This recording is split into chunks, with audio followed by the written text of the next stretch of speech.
Et c'est énorme, hein. À l'époque, ils ont dû sérieusement se compliquer la tâche.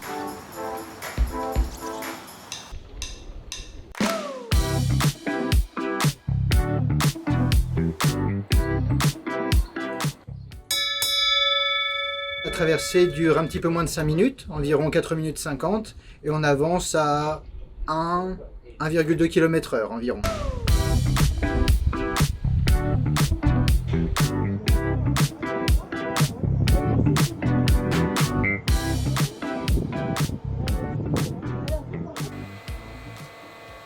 La nacelle elle est suspendue à un chariot par ses câbles, donc entrecroisés, et le chariot il roule sur le tablier, donc cette grande passerelle que vous voyez là-haut. Sur la vingtaine de ponts transbordeurs qui ont été construits à travers le monde, aujourd'hui il n'en reste plus que 8. Il a transporté au tout début les charrettes, les chevaux, les bœufs. Au fur et à mesure de la modernité, il a commencé à transporter les premières voitures. On pouvait monter 12 voitures sur la nacelle et les traversées se faisaient très rapidement en 75 secondes.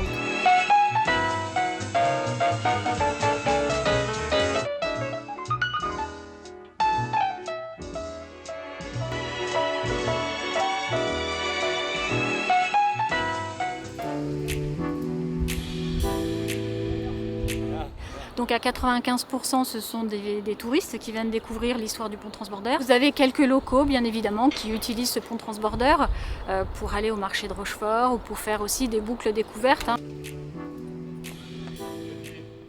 On est complètement tombé par hasard par ici, parce que lors de l'itinéraire, on pensait qu'il allait y avoir un chemin, enfin un pont qui passait ici. C'est sympa en fait, c'est une autre sensation de se faire transporter, non pas comme un ascenseur du bas vers le haut, mais plutôt de manière horizontale. C'est assez intéressant, c'est une bonne expérience. Ouais. Bonne journée, à bientôt. On a suivi les travaux du pont transbordeur et maintenant on apprécie les traversées continuelles tous les jours pour passer de l'autre côté. C'est extra quoi, c'est beaucoup de promenades et vraiment très agréable. C'est tout à fait bucolique, c'est sympa, on vit au temps du repos, c'est paisible.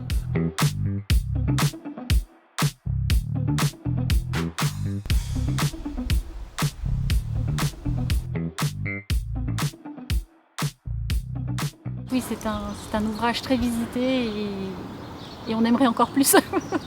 Et effectivement, si vont gagner, il y aurait une retombée médiatique non négligeable pour le site, mais aussi pour le territoire.